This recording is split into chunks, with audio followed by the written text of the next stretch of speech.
Halo, jumpa lagi dengan Crypto First Republic. Video kali ini kita akan mencoba ke Elon Musk, guys. Jadi kapan ya? Tanggal 4 Maret kemarin itu Elon Musk itu tweet. Dulu saya di kripto, tapi sekarang saya tertarik dengan AI. Nah, jadi di media mulai ada spekulasi, mulai ada kontroversi, mulai ada keraguan-raguan, mulai ada hilang harapan dan lain-lain terkait dengan kripto, di mana Elon Musk itu sudah tidak lagi tertarik dengan kripto, atau mungkin dia sudah tidak lagi ngurusin kripto, atau dia entah bermacam-macam lah ya berita di luar sana. Nah, apakah betul kalau kita ngelihat di sini bahwa Elon Musk itu sudah tidak lagi doyan kripto gitu ya. Nah, karena sebetulnya dari dulu waktu awal-awal itu Bitcoin mau dijadikan sebagai alat pembayaran untuk membeli Tesla, dan akhirnya tidak jadi. Karena apa? Bukan karena nggak suka kripto, karena memang regulasi tidak membolehkan. Itu yang pastinya ya, regulasi di Amerika tidak membolehkan. Yang kedua, waktu itu dia menjual semuanya, sebagian besar kriptonya dijual, terutama yang Bitcoin ya.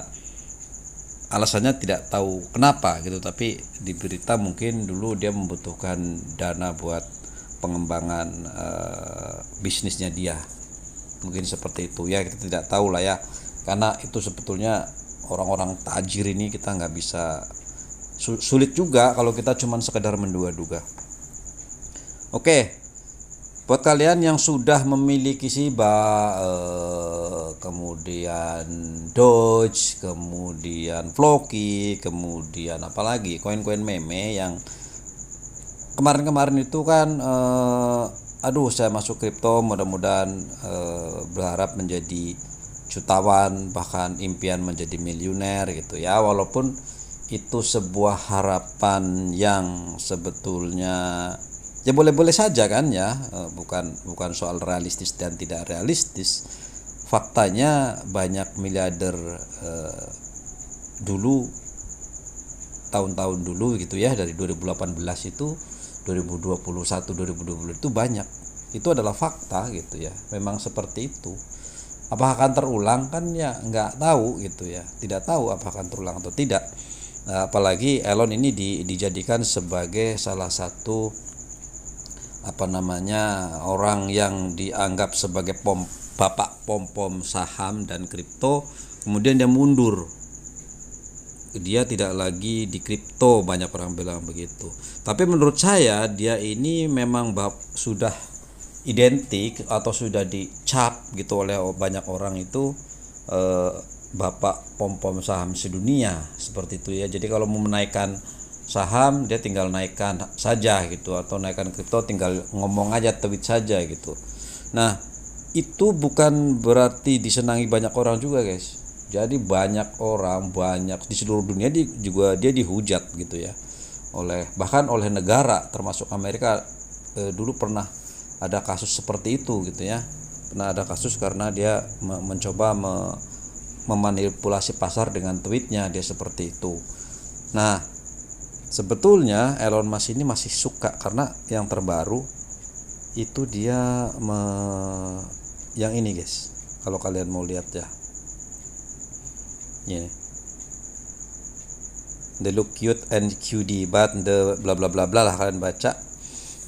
Saya melihat kalau diterjemahkan, karena kan orang Amerika suka dengan perumpamaan, suka dengan gitu-gitu ya. Nah, kalau terjemahan melihat gambarnya bahwa beruang ini kan terlihat sangat lucu dan menggemaskan, tapi di balik ini dia ada sesuatu yang secara alamiah itu membahayakan, sangat bahaya, dan bahkan bisa membunuh seseorang kan, seperti itu. Nah, kenapa dia kesini? Kalau saya merasa dia seperti ini. Masa biris itu maksudnya masa penurunan kripto Jadi kemarin dari 2021 2022 akhir itu terjun bebas seperti itu kan. Itu namanya ada masa biris. Masa biris atau beruang lah gitu ya. Masa beruang. Nah, beruang itu lucu sebetulnya. Lucu seperti ini. Menggemaskan, tetapi sangat membahayakan bagi banyak orang gitu ya. Orang itu kalau begitu turun biris, banyak orang gitu pada saat rugi dia akan cut loss karena dia merasa rugi. Nah, bagi sebagian lain orang ya tetap lucu, tetap menggemaskan karena faktanya pada saat turun mereka menyerok sebanyak-banyaknya gitu. Karena dia merasa beli murah nanti dijual mahal. Elon Musk itu kan seperti dia menyampaikan alibi bahwa kalau biris ini, beruang ini kan membahayakan. Makanya banyak orang yang dirugikan seperti itu. Apa salahnya sih gua coba pom-pom lagi supaya banyak orang happy. Mungkin ya dibalik itu lu anggap seperti itulah ya. Jadi apa efek buat kripto?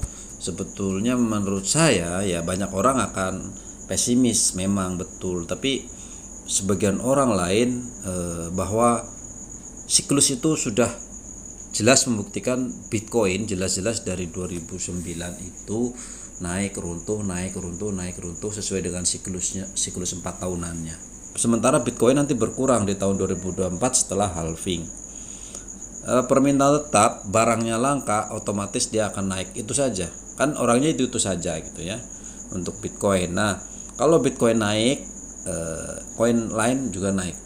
Cuman mungkin ketinggiannya tidak akan seperti yang sudah-sudah, seandainya orang seperti Elon Musk ini sudah tidak ada lagi yang suka memompa seperti itu. Tapi kalau saya tetap optimis bahwa blockchain, cryptocurrency akan tetap eksis tanpa Elon Musk sekalipun. Jadi tetap ya guys ya, buat kalian yang mau kira-kira merasa aduh kayaknya udah nggak ada harapan, kalian sudah membeli guys.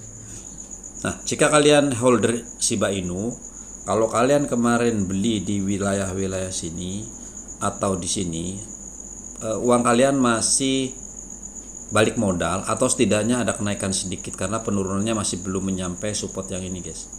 Tapi kalau kira-kira duit kalian sedang stay balik modal ataupun kalian beli di sini atau beli di sini agak tinggi sedikit, kalian sedang rugi. Dan apa kalian merasa takut kemudian nanti dia akan tambah terjun terus karena gara-gara Elon ini?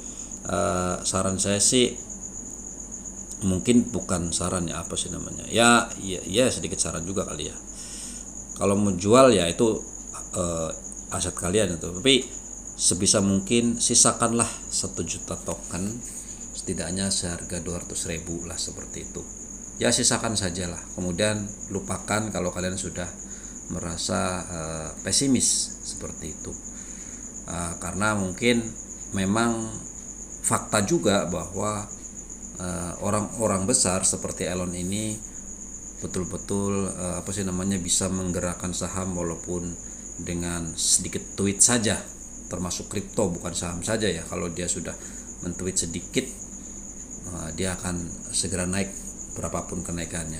Tetapi mau naik dan turun, pada kenyataannya Elon tweet seperti itu toh tidak runtuh segera gitu ya, toh hanya ada penurunan biasa.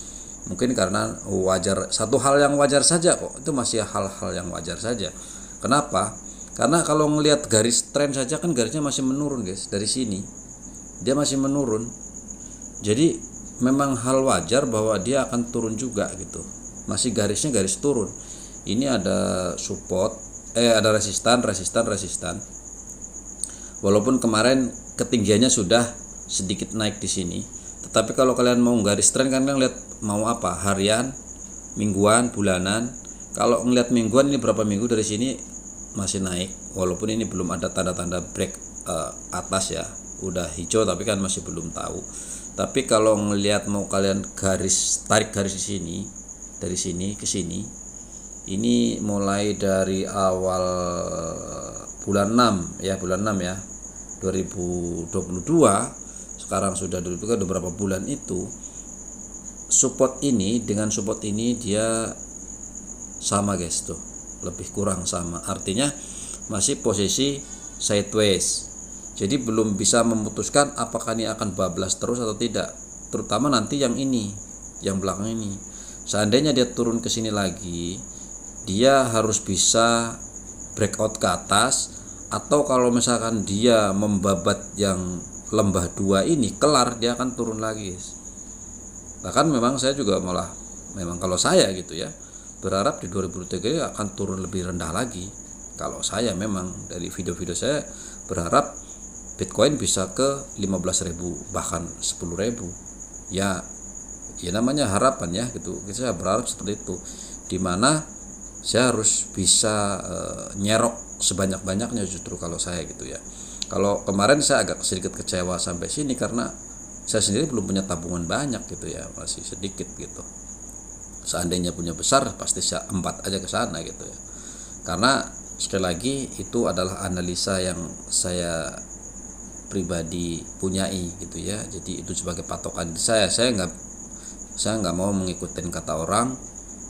Saya mempelajari apa yang sudah saya pelajari hampir 8 bulan terakhir ini, full saya mempelajari dan saya memutuskan masuk gitu ya, kondisi apapun. Nah sama buat kalian juga, jangan pernah ngikutin saya, jangan pernah ngikutin yang lain, ngikutin beberapa orang.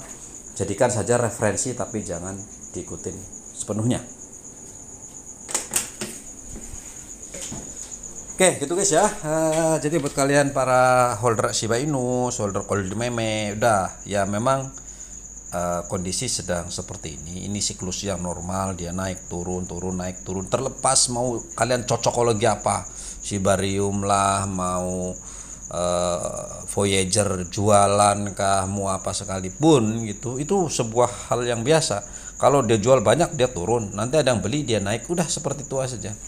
Mau Elon Musk ngomong apa, kalau nggak ada yang beli ya percuma lah, seperti itu. Cuman bedanya kalau Elon Musk ngomong banyak orang percaya kan seperti itu. Tetapi orang-orang itu kan bukan hanya kita retail, mereka para pengusaha besar, institusi dan lain-lain, kalau yang sudah percaya sudah, itu siklus saja. Itu hanya market aja, market naik, kalau naik nanti orang pada ambil profit, dia jual, turun lagi, orang mulai pada jual, nanti beli lagi, nanti naik jual lagi, dia seperti itu aja sudah, seperti itu siklus saja. Oke, itu saja update hari ini. Terima kasih, bye bye.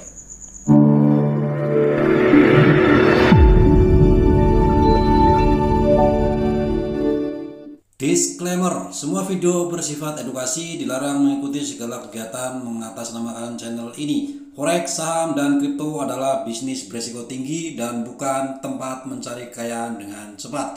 Tidak menerima titipan dana atau giveaway atau hadiah atau apapun bentuknya. Berhati-hatilah terhadap penipuan dan manipulasi yang menyerupai perdagangan aset ini.